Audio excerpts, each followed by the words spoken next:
Ovango aujourd'hui vous présente la Ducati Monster 937 succédant à la 821.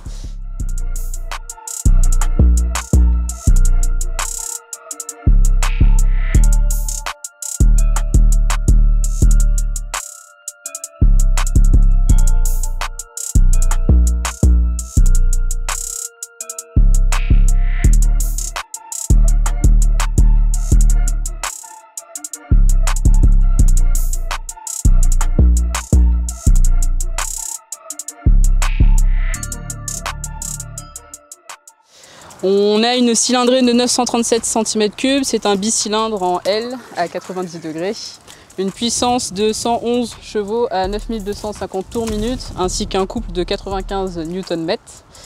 On part sur une transmission donc à 6 rapports avec une transmission secondaire à chaîne, ainsi qu'un cadre monobloc en aluminium.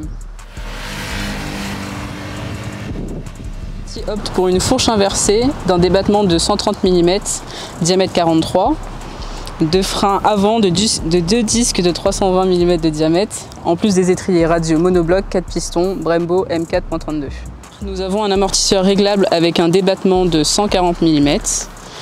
Pour ce qui est du frein arrière, on est sur un monodisque, diamètre 245 mm, étrier double piston Brembo. Très bien finie, elle se veut moderne, avec un phare avant et des clignotants à LED, de belles courbes sur le réservoir de 14 litres pour une autonomie d'environ 200 km. Un écran TFT de 4,3 pouces avec 3 modes de conduite disponibles. Urban, Touring, Sport.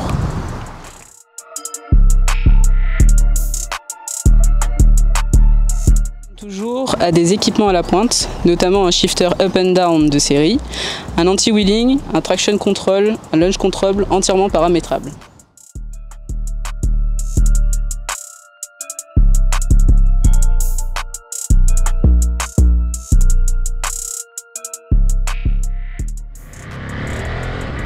C'est très agréable, on est sur une moto très compacte qui a un châssis quand même relativement rigide, mais on garde quand même un certain confort. Niveau du shifter, ça passe très bien. Je trouve que le shifter, autant up and down, justement, est très bien réglé. Ça passe en souplesse. La boîte de vitesse, c'est quand même assez longue et c'est agréable pour les rapports en 3e, 4e. C'est une moto qui a perdu du poids. En virage, ça se ressent, de quoi faciliter quand même le changement d'angle au niveau de la précédente, donc la Monster 821. Et encore une fois, on a un embrayage quand même très souple par rapport aux anciennes générations.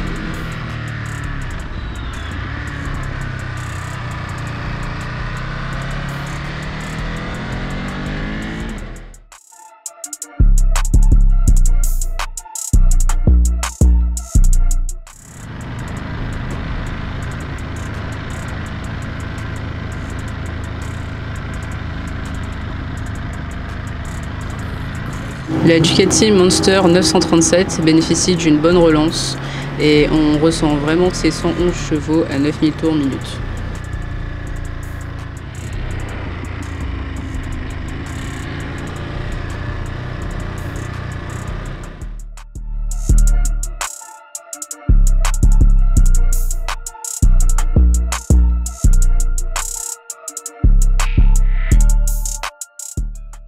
Les points positifs et les points négatifs. Point positif, c'est une moto qui est très coupleuse, très fun, qui est très maniable de par son poids, qui fait 188 kg.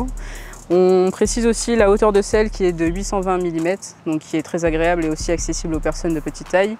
Le seul point négatif que j'aurais à reprocher à cette moto, mais ça c'est un avis personnel, c'est la chaleur qui se dégage au niveau du moteur. C'est vrai que c'est très présent pour la personne qui est conducteur.